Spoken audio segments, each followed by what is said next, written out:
Hello friends, আমি অচিন্ত। আমি চলে ইউটিউব চ্যানেল টু সাইড কিচেনে আমি একটা নতুন রেসিপি শেয়ার করবো। সেটা আছে সেদ্ধ ডিমের পকোড়া বানিয়ে দেখাবো। তো আমরা সেদ্ধ ডিমের চপ খেয়েছেন, আমি আজকে সেদ্ধ ডিমের পকোড়া অন্যরকমভাবে বানিয়ে দেখাবো। তো সেটা বানাতে কী কী উপকরণ লাগে আসুন দেখাই। তারা একটা যদি আমার চ্যানেল ভিডিও ছাড় আছে, আপনাদের যদি ভালো লেগে থাকে অবশ্যই লাইক কমেন্ট ও শেয়ার করবেন, বেশি বেশি করে শেয়ার করবেন। আর যদি আমার চ্যানেলে আপনি নতুন হয়ে থাকেন তাহলে প্লিজ সাবস্ক্রাইব করে দেবেন, যে বেল নোটিফিকেশনটা অল করে দেবেন যাতে আমার ভিডিও আপনাদের কাছে আগে পৌঁছে যায়। তাহলে চলুন সেদ্ধ ডিমের পকোড়া বানাতে কী কী উপকরণ লাগে আসুন দেখাই।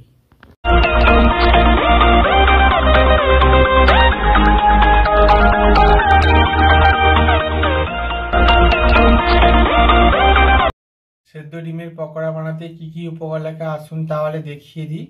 এখানে আমি একটা ডিম সেদ্ধ করে নিয়েছি, একটা আলু সেদ্ধ করে নিয়েছি, এখানে পরিমাণ মতো ধনেপাতা নিয়েছি, একটা পেঁয়াজ কুচি করে নিয়েছি, এখানে আমি একটা কাঁচা লঙ্কা কুচি করে নিয়েছি, আর একটুখানি সামান্য রসুন বেটে নিয়েছি, ব্যাটিং সেদ্ধ করে নিয়েছি। এখানে কর্নফ্লাওয়ার নিয়েছি পরিমাণ মতো, সর্ষের তেল নিয়েছি পরিমাণ মতো, জিরে গুঁড়ো নিয়েছি, হলুদ গুঁড়ো নিয়েছি, লবণ নিয়েছি, লঙ্কার গুঁড়ো নিয়েছি, আর বেসন নিয়েছি পরিমাণ মতো। তা চলুন রেসিপিটা শুরু করি। ডিমটাকে ভেঙে নেব, আলুটা মেখে নেব, এর সাথে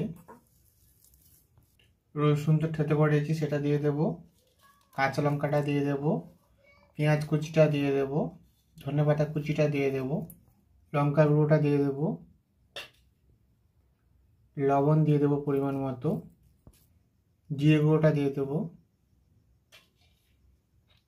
হলুদ গুঁড়োটা দিয়ে দেব, সামান্য বেসন দেব। আমি আগে মাখবো, যদি বেসন লাগে আমি আবার দেব।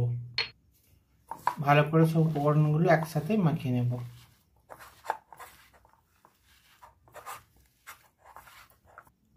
এটা মেখে নিচ্ছি। এবার এইভাবে গোল গোল করে ছোট্ট বলের মতো সবগুলো পাকিয়ে নেব। আমি গোল শেপ করে নিয়েছি সবগুলো। এবার আমি বন্ধুরা একটা জিনিস দেখানো হয়নি, সেটা হচ্ছে মুড়ি গুঁড়ো করে নিয়েছি। আপনারা ব্রেড কামও নিতে পারেন এবং বিস্কুটের গুঁড়ো নিতে পারেন। আমি মুড়িটা গুঁড়ো করে নিয়েছি। কর্নফ্লাওয়ারটা গুলে নেব, সামান্য জল দেব।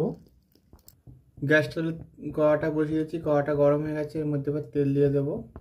এবার একটা একটা করে কর্নফ্লাওয়ারের জলটাতে ডোবাবো, বিস্কুটের গুঁড়োটাতে ডোবাবো।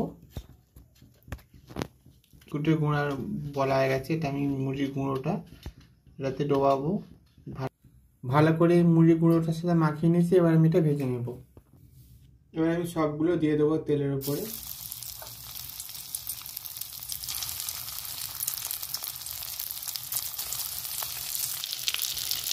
এটা নিয়ে উল্টে দেবো, উল্টে পাল্টে ভালো করে লাল লাল করে ভেজে নেব।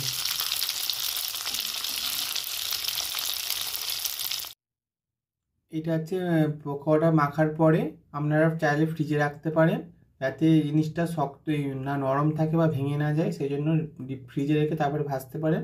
তো আমি এটা মেখে আজকে সঙ্গে সঙ্গে ভেজেছি, তাই আমার পকোড়াটা নরম হয়েছে।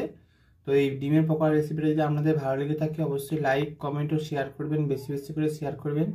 আর প্লিজ সাবস্ক্রাইব করে দেবেন এবং আমাদের পাশে থাকবেন। চলুন, তাহলে দেখা হচ্ছে নেক্সট ভিডিওতে।